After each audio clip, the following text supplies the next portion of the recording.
नमस्कार ओडिशावासी शुभ सकाळ आज हूँ 21 सेप्टेम्बर शनिवार आज रही देश विदेश गुरुत्वपूर्ण खबर तेज रत्न भंडार भितर सुड़ंग ता सहित राशन कार्ड योजना सुभद्रा योजना और भत्ता टंका केवे मिलिबो एमिति अनेक 10टी गुरुत्वपूर्ण खबर रही खबर देखा पूर्व आपन गोटे अनुरोध वीडियो को लाइक करी आपण माने केउ जिल्ला देखुं निश्चिंत गोटे लेखे कमेंट कर दिंतु जहाँफल आपण जिलार खबर तुरंत पाइपर चलतु खबर उपर नजर पकाइबा।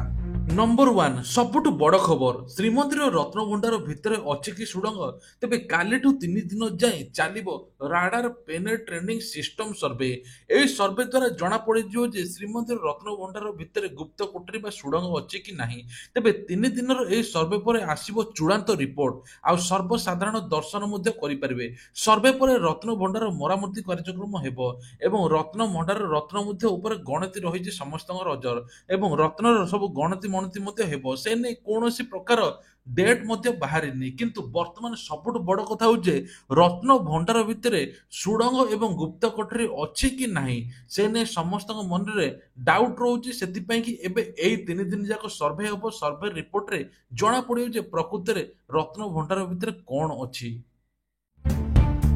नंबर 2 राशन कार्ड पाई कि बड़ अपडेट जो माने नुआ आवेदन करथिले राशन कार्ड तांको मिलिबो कि नाही आ जो माने केवाईसी करना तांको सहित कौन हेबो देखंतु जो माने नुआ आवेदन करथिले 8 लाख लोक तांको राशन कार्ड मिलिबो बोली सरकार घोषणा करिसंती किंतु ता पूर्व आपण मानकु केवाईसी करिबा पई पड़िबो केवाईसी रो शेष तारीख होला अक्टोबर 31 तारीख हाथ रे मात्र आउ मासे समय एई मासे भितरे आपनको केवाईसी करिबा पई पड़िबो आपनर पुओ जियो एवं बंधु बांधव जी भी बाहर अच्छी से निश्चिंत केवाईसी करेंगे आ केवाईसी न कले राशन कार्ड कटिज एवं चाउल 2 मासर मिलिबो नाही बोली कुहा जाउची तेणु सबुठारु बड़ कथा होची बाहर ओडिशा लोक किछि डीलर जाइकी मुंड पिछा 500 टंका 300 टंका एमती नौचंती सेठी केवाईसी करूचंती तेणु आपण जदि चाहिए सेठी मध्ये केवाईसी करदेबे आउ गोटे कथा हला पाखापाखि जो माने अयोग्य लोक ताकर राशन कार्ड कटिबो एवं योग्य हिताधिकारी माने जो 8 लाख आवेदन करछन ताको भीतर राशन कार्ड मिलिबो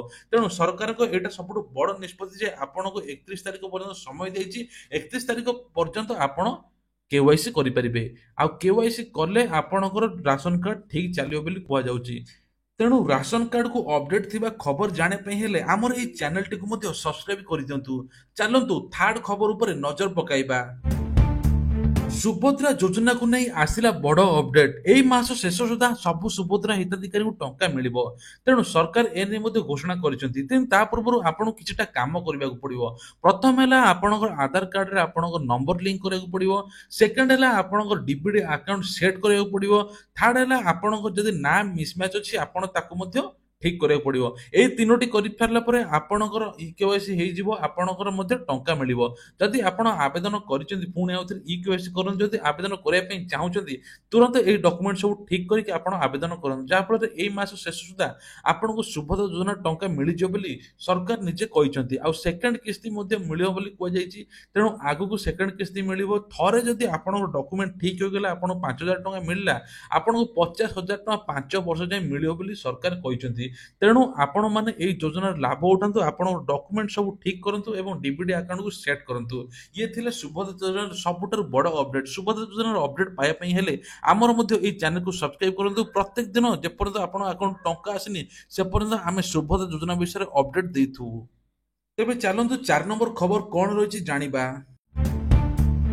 कोठी लोक खाइबा पई पाउनांती दिन राति उपास रहउचंती आउ दिन राति खटुचंती टंकाटे पाइबा पई किंतु कोठी एबे लक्ष लक्ष टंका फोन किनिया पई मुदे लंबा लाइन लागिची तेबे भारतर आईफोन रो जबरदस्त क्रेज एप्पल स्टोर बाहर खचाखच भिड़ लाटेस्ट आईफोन 16 सीरीज सर्वप्रथम किनिया पई दिल्ली मुंबई रे प्रबल गहली देखिको मिलिची लोक मध्ये घंटा घंटा लाइन करी आईफोन मॉडल किनुचंती आईफोन ओपन सेल भारत रे आरंभ होईची आउ सेल आरंभ हेउनु आईफोन किनिया पई लोक मध्ये अद्भुत प्रकार क्रेज देखाउची लोकन पाखरे टंका नाही कोन किंतु लोक मन तो सब एटी भिड़ लगाइचंती आईफोन 16 किनिया पई लक्ष लक्ष टंका अछि फोन किनिया पई किंतु एठी गरीब रे के मरुची तेणु सबुठारु बड़ कथा हेउ जे लोक माने केवल लाइन लगाइचंती लक्ष टंका फोन किनिया पई ତେବେ ଇଏ ଅଛି ଆମ ଭାରତର ପରିସ୍ଥିତି କେବଳ ଲୋକ ଲାଇନ ଲଗେଇକି ଫୋନ ମଧ୍ୟ କିଣୁଛନ୍ତି ଲକ୍ଷ ଟଙ୍କିଆ ଫୋନ।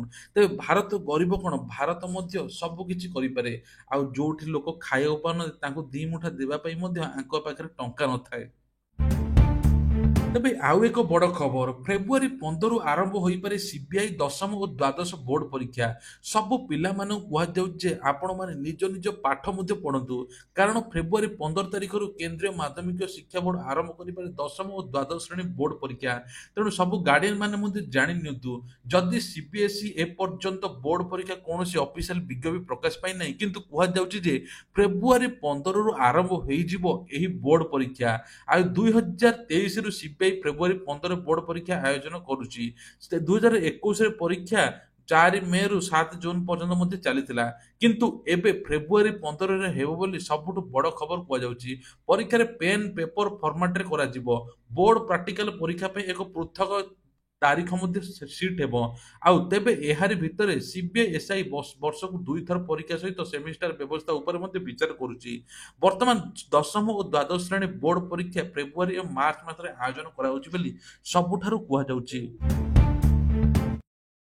ଏଇ ଦୃଶ୍ୟ ଥରେ ଦେଖନ୍ତୁ, ଏଇ ଦୃଶ୍ୟ ଦେଖିଲେ ଆପଣଙ୍କୁ ନିଶ୍ଚିନ୍ତ ଦୁଃଖ ଲାଗିବ। ବାଲେଶ୍ୱରରେ ଏଭଳି ଘଟଣା ଘଟିଛି। ପାଖାପାଖି 100ରୁ ଅଧିକ ଘର ଏବେ ଜଳମଗ୍ନ ଅଞ୍ଚଳରେ। ବାଲେଶ୍ୱରରେ ଖସୁଛି ପାଣି, ହେଲେ କମୁନି ଦୁର୍ଦ୍ଦଶା। ବାଲେଶ୍ୱରରେ ଏଭଳି ବନ୍ୟା ହୋଇଥିଲା ଯେ ଏବେ ଦୁର୍ଦ୍ଦଶାରେ ପାଣି ଘେରରେ ଅଧିକ ଲୋକ, 50ରୁ ଅଧିକ ଗାଁ ମଧ୍ୟ। ଆଉ ରିଲିଫ ସହ ଖାଦ୍ୟ ରନ୍ଧା ହେଉଛି ଏବଂ ଖାଦ୍ୟ ଦେଉଛି ପ୍ରଶାସନ। ସ୍ଥିତି ସୁଧୁରିବାର ନାଁ ନେଉନି। ଏବେ ବି ବନ୍ୟା ପାଣି ଘେରରେ ବାଲେଶ୍ୱର ଭୋଗରାଇ ଅଞ୍ଚଳରେ ଏବଂ ଟିକେ କମିଛି ସତ, କିନ୍ତୁ ଏପର୍ଯ୍ୟନ୍ତ ଲୋକମାନେ ପାଣି ଘେରରେ ରହିଛନ୍ତି। ଏବେ ବିଭିନ୍ନ ପଞ୍ଚାୟତ ପ୍ରଶାସନ ପକ୍ଷରୁ ଦିଆଯାଉଥିବା ରନ୍ଧନ ଖାଦ୍ୟ ହିଁ ଭରସା। ପାଣି ଘେରରେ ଗାଁ ଦାଣ୍ଡ ବୁଡ଼ି ଯାଇଥିବାର ସ୍ଥିତି ଏବେ ବହୁତ ଭୟଙ୍କର। ଆଉ କିଛି ଗାଁ ଲୋକଙ୍କୁ ସବୁ ଖାଲୁଆ ଅଞ୍ଚଳକୁ ଛାଡ଼ି ବର୍ତ୍ତମାନ ପାହାଡ଼ିଆ ଅଞ୍ଚଳରେ ରଖିବା ପାଇଁ ପଡୁଛି। କିଛି ସ୍କୁଲ ଘରେ ମଧ୍ୟ ରହିଛନ୍ତି, ତହସିଲଦାର ଘରରେ ମଧ୍ୟ ରହିଛନ୍ତି, ଯାହାଫଳରେ ପ୍ରଶାସନ ପକ୍ଷରୁ ମଧ୍ୟ ବ୍ୟବସ୍ଥା ଦିଆଯାଉଛି। ପ୍ରଶାସନ ପକ୍ଷରୁ ବୋଟ ମଧ୍ୟ ଭରସା ଦିଆଯାଇଛି, ଯାତାୟାତ କରିବା ପାଇଁ ବୋଟ ମଧ୍ୟ ଚାଲୁଛି। ସବୁଠାରୁ ବଡ଼ କଥା ହଉଛି ବାଲେଶ୍ୱର 50ରୁ ଅଧିକ ଗାଁ ଏବେ ଜଳମଗ୍ନ ଅଞ୍ଚଳରେ। ଆଉ ମୁଖ୍ୟମନ୍ତ୍ରୀ ଏ ନେଇ ମଧ୍ୟ ହେଲିକପ୍ଟର ସାହାଯ୍ୟରେ ସବୁ ଗାଁ ମାନଙ୍କୁ ଦେଖୁଛନ୍ତି ଏବଂ ପ୍ରଶାସନ ଦ୍ୱାରା ସାହାଯ୍ୟ ମଧ୍ୟ କରୁଛନ୍ତି। ଅଚ୍ୟୁତ ସାମନ୍ତ ଆପଣ ଜାଣିଥିବେ, ଆମେରିକାରେ ଅଚ୍ୟୁତ ସାମନ୍ତଙ୍କ ନାମରେ ଖୋଲିବ ଏକ ଗବେଷଣା କେନ୍ଦ୍ର। ତେବେ ସରକାରୀ ବିଶ୍ୱବିଦ୍ୟାଳୟ ସିଟି ୟୁନିଭର୍ସିଟି ଅଫ୍ ନ୍ୟୁୟର୍କ ବିଶ୍ୱବିଦ୍ୟାଳୟରେ ଶିକ୍ଷାବିତ ସମାଜସେବୀ ତଥା କିଟ୍ କିସ୍ ପ୍ରତିଷ୍ଠାତା ଅଚ୍ୟୁତ ସାମନ୍ତ ନାମରେ ଖୁବ୍ ଶୀଘ୍ର ଏକ ଗବେଷଣା କେନ୍ଦ୍ର ଖୋଲାଯିବ। ଆସନ୍ତା ମାସରେ Achyuta Samanta Indian associate of the queen crest institute ନାମରେ ଏକ ଗବେଷଣା କେନ୍ଦ୍ର ସ୍ଥାପନ କରାଯିବ। ଆଜି କିଟ୍ରେ ଏନେଇ ଅନୁଷ୍ଠିତ ହୋଇଥିବା ସ୍ୱତନ୍ତ୍ର କାର୍ଯ୍ୟକ୍ରମରେ କିଉନ୍ ବିଶ୍ୱବିଦ୍ୟାଳୟର ସଭାପତି ଡ ମିଲ୍ଟନ ସାଣ୍ଟିଆଗୋ ଘୋଷଣା କରିଛନ୍ତି। ଏହି ଗବେଷଣା କେନ୍ଦ୍ରରେ ବିଶ୍ୱବିଦ୍ୟାଳୟର ଛାତ୍ରଛାତ୍ରୀ ଅଧ୍ୟାପକମାନେ ଓଡ଼ିଶାର କଳା ସଂସ୍କୃତି ପରମ୍ପରା ଉପରେ ଗବେଷଣା ଏବଂ ଶିକ୍ଷା ବିନିମୟ ସହିତ ଅଚ୍ୟୁତ ସାମନ୍ତଙ୍କ କାର୍ଯ୍ୟକଳାପ ଉପରେ ଗବେଷଣା ଓ ଅଧ୍ୟୟନ କରିବେ। ସବୁଠାରୁ ବଡ଼ କଥା ହେଉଛି ଅଚ୍ୟୁତ ସାମନ୍ତ ଯାହା ସବୁ କରୁଛନ୍ତି, ସବୁ ଷ୍ଟୁଡେଣ୍ଟ ମାନଙ୍କ ପାଇଁ ତାଙ୍କ ଜୀବନ ଭାଗ୍ୟ ମଧ୍ୟ ବଦଳି ଯାଉଛି।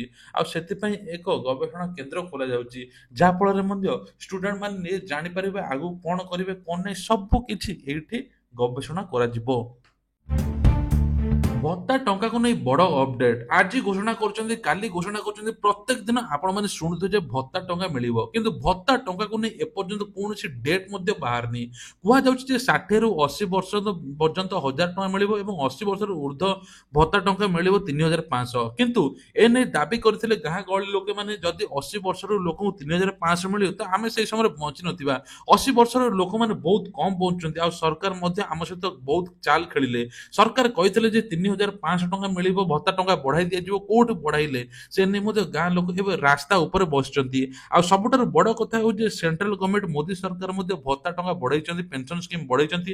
3ରୁ 4% ପେନସନ ସ୍କିମ୍ ବଢିଛି ଏବଂ ଗଭର୍ଣ୍ଣମେଣ୍ଟ ଚାକିରି ଯୋଉମାନେ ସରକାରୀ ଚାକିରି କରୁଛନ୍ତି ତାଙ୍କର ଦରମା ମଧ୍ୟ ବଢିଛି। ତାପରେ ଭତ୍ତା ଟଙ୍କାକୁ ନେଇ କୌଣସି ଅପଡେଟ୍ ଆସିନାହିଁ, ଖାଲି ସରକାର ନିଜେ କହିଛନ୍ତି ଯେ ଭତ୍ତା ଟଙ୍କା ମିଳିବ ଏ ମାସ ଶେଷ ସୁଦ୍ଧା, ଆର ମାସ ଶେଷ ସୁଦ୍ଧା। ପ୍ରକୃତରେ ଏପର୍ଯ୍ୟନ୍ତ ଭତ୍ତା ଟଙ୍କା ମିଳିନାହିଁ। ତେଣୁ ଲୋକମାନେ କହୁଛନ୍ତି ସରକାର ଭୁଆଁ ବୁଲଉଛନ୍ତି। ତେବେ ଆଉ ଏକ ବଡ଼ ଖବର, ଯୋଉ ତିରୁପତି ମନ୍ଦିରକୁ ଯାଇ ଲୋକ ନିଜର ମାନସିକ ପୂରଣ କରନ୍ତି, ସେଠୁ ଏଭଳି କଥା ବାହାରିଛି। ତିରୁପତି ପ୍ରସାଦରେ ଚର୍ବି ଓ ମାଛ ତେଲ, टीडीपी देखाइला लैब रिपोर्ट। तेणु एते बड़ खबर जहाँ समस्त आश्चर्य मध्य करदेइछि। लड़ूरे मिशुची निम्नमानर सामग्री और पशु चर्बी। तिरुपति मंदिर उपर आस्था रखिथिबा कोटी कोटी श्रद्धालुଙ୍କ प्रति ଏହା कुठारघात। ତେବେ ସମସ୍ତଙ୍କ ମନକୁ ବହୁତ ଆଘାତ ଲାଗିଛି। ଏଭଳି ସାଂଘାତିକ ଅଭିଯୋଗ ଆଣିଛନ୍ତି ଖୋଦ୍ ଆନ୍ଧ୍ରପ୍ରଦେଶ ମୁଖ୍ୟମନ୍ତ୍ରୀ ଚନ୍ଦ୍ରବାବୁ ନାଇଡୁ। ଚନ୍ଦ୍ରବାବୁ ନାଇଡୁଙ୍କ ଏଭଳି ଅବିଶ୍ୱସନୀୟ ବୟାନ ପରେ ପ୍ରସାଦ ଉପରେ ପରୀକ୍ଷା କରାଯାଇଥିଲା। ଆଉ ପରୀକ୍ଷା ରିପୋର୍ଟ ଅନୁଯାୟୀ ପ୍ରସାଦ ତିଆରିରେ ବ୍ୟବହୃତ ହେଉଥିବା ଘିଅରେ ପଶୁର ଚର୍ବି ନିଶ୍ଚିତ କରାଯାଇଛି ବୋଲି କୁହାଯାଉଛି, ଯାହାକୁ ସମସ୍ତେ ଦେଖି ଏବେ ଆଶ୍ଚର୍ଯ୍ୟ ହେଉଛନ୍ତି। ତେଣୁ ଯେଉଁମାନେ ଏସବୁ କରିଛନ୍ତି ତାଙ୍କ ଉପରେ ଦୃଢ଼ କାର୍ଯ୍ୟାନୁଷ୍ଠାନ ନିଆଯିବ ବୋଲି କୁହାଯାଉଛି। ଆମ ଦେଶରେ ସବୁଠାରୁ ୟାଠୁ ଲଜ୍ଜା ଆଉ କୌଣସି କଥା ନାହିଁ। କଲକାତା ଡକ୍ଟର ମୃତ୍ୟୁ ଘଟଣା ଏପର୍ଯ୍ୟନ୍ତ 41 ଦିନ ପୁରିଗଲା, କିନ୍ତୁ ଆନ୍ଦୋଳନ ଚାଲିଛି। ଆଉ ଆନ୍ଦୋଳନ ପରେ ଏଥର ଶେଷରେ ବାଧ୍ୟ ହୋଇକି ଜୁନିୟର ଡାକ୍ତରମାନେ ସ୍ୱାସ୍ଥ୍ୟ ଭବନରୁ ସିବିଆଇ ଅଫିସ ଯାଇ ଶୋଭାଯାତ୍ରା କରିଥିଲେ। ତାପରେ ଏବେ ନିଜ ନିଜ କାର୍ଯ୍ୟାଳୟକୁ ଫେରିଛନ୍ତି। ସବୁଠାରୁ ବଡ଼ କଥା ହେଉଛି 41 ଦିନରେ ଏପର୍ଯ୍ୟନ୍ତ କୌଣସି ଖବର ଆସିନାହିଁ। ସଞ୍ଜୟକୁ ଖାଲି ନିଆଯାଇଛି। ୟା ପଛରେ କେତେ ବଡ଼ ବଡ଼ ଲୋକ ଅଛନ୍ତି ସେ ନେଇ ମଧ୍ୟ ତଦନ୍ତ ଚାଲିଛି, କିନ୍ତୁ ଏପର୍ଯ୍ୟନ୍ତ ଖୁଲମଖୁଲା ବାହାରି ନାହିଁ। ଆଜି ଅପରାହ୍ନ 3ଟା ବେଳେ ସ୍ୱାସ୍ଥ୍ୟ ଭବନରୁ ସିବିଆଇ ଅଫିସ ଯାଇ ଶୋଭାଯାତ୍ରା କରିବେ ଜୁନିୟର ଡାକ୍ତର। ତଦନ୍ତ ତ୍ୱରାନ୍ୱିତ କରିବା ପାଇଁ ସିବିଆଇ ଉପରେ ଚାପ ପକାଇବାକୁ ଏକ ଶୋଭାଯାତ୍ରା ମଧ୍ୟ କରିବେ। କାହିଁକି 41 ଦିନ ଧରି ବସିଛନ୍ତି? କାହିଁକି ଫାଶୀ ଦିଆଯାଉନି? ଯଦି ସେ ଅଭିଯୋଗକାରୀ, ଯଦି ସେ ନିଶ୍ଚିତ ଅପରାଧୀ ବୋଲି ଏମିତି ଦୁନିଆ କଥା କହୁଛନ୍ତି, କିନ୍ତୁ ଏପର୍ଯ୍ୟନ୍ତ ନ୍ୟାୟ ମିଳିନାହିଁ। ଯାହା ଫଳରେ ସମସ୍ତେ ଡାକ୍ତର ଏବଂ ସମସ୍ତେ ଆସି ରାସ୍ତା ମଝିରେ ଧାରଣା କରିଛନ୍ତି ଏବଂ ସବୁ ମେଡିକାଲ କଲେଜ ବନ୍ଦ ରହିଛି। ଏବେ କୁହାଯାଉଛି ଯେ ନିଜ ନିଜ କାର୍ଯ୍ୟସ୍ଥଳକୁ ଫେରିବା ପାଇଁ, ନିଜ ନିଜ ସ୍ୱାସ୍ଥ୍ୟ ସେବାରେ ଯୋଗ ଦେବା ପାଇଁ। ଓପିଡିରେ ଯୋଗ ଦେବେନି ବୋଲି ସିଧା ମନା କରିଦେଇଥିଲେ। ଦୃଷ୍ଟିରେ ରଖି ମାନବିକ ଦୃଷ୍ଟିରୁ ନିଷ୍ପତ୍ତି ନେଇଛନ୍ତି ସଂଘ ଏବଂ ବାଧ୍ୟ ହୋଇକି ଯାଇଛନ୍ତି ନିଜ ନିଜ ସ୍ୱାସ୍ଥ୍ୟ ସେବାରେ ଯୋଗ ଦେବା ପାଇଁ।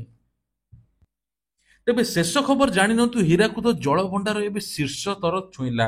ହୀରାକୁଦ ଜଳଭଣ୍ଡାର ଶୀର୍ଷ ସ୍ତର ଛୁଇଁଛି କାହିଁକି ନା ପ୍ରବଳରୁ ପ୍ରବଳ ବର୍ଷା ହେଉଛି, ଯାହାଫଳରେ କ୍ଷମତା 630 ଫୁଟ ରହିଥିବା ବେଳେ ଆଜି 9ଟା ବେଳେ 629.54 ଫୁଟରେ ପହଞ୍ଚିଛି।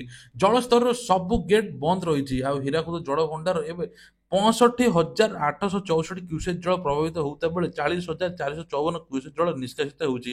ସେଥିମଧ୍ୟରୁ ପାୱାର ଚ୍ୟାନେଲ ଦେଇ 35,795 କ୍ୟୁସେକ୍ ଜଳ ମହାନଦୀରେ ଛଡ଼ାଯାଉଛି, ଯାହାଫଳରେ ତଳିଆ ଅଞ୍ଚଳ ସବୁ ନଷ୍ଟ ହୋଇଯାଉଛି ଏବଂ ମତ୍ସ୍ୟଜୀବୀଙ୍କୁ ମନା କରାଯାଉଛି ସମୁଦ୍ରକୁ ନ ଯିବା ପାଇଁ। ଏପଟେ ଚାରିଆଡ଼େ ନଦୀ କୂଳରେ ସମସ୍ତଙ୍କ ଘର ମଧ୍ୟ କିଛି କିଛି ଭାଙ୍ଗିଗଲାଣି। ତେଣୁ ଇଏ ଥିଲା ଆଜିର ଦେଶ ବିଦେଶର ଗୁରୁତ୍ୱପୂର୍ଣ୍ଣ ଖବର। ଏମିତି ଗୁରୁତ୍ୱପୂର୍ଣ୍ଣ ଖବର ଦେଖିବା ପାଇଁ ହେଲେ ଆମର ଏଇ ଚ୍ୟାନେଲକୁ ସବସ୍କ୍ରାଇବ କରିଦିଅନ୍ତୁ, ଯାହାଫଳରେ ପ୍ରତ୍ୟେକ ଦିନ ସକାଳ 5ଟାରେ ପାଇପାରିବେ। ଜୟ ଜଗନ୍ନାଥ।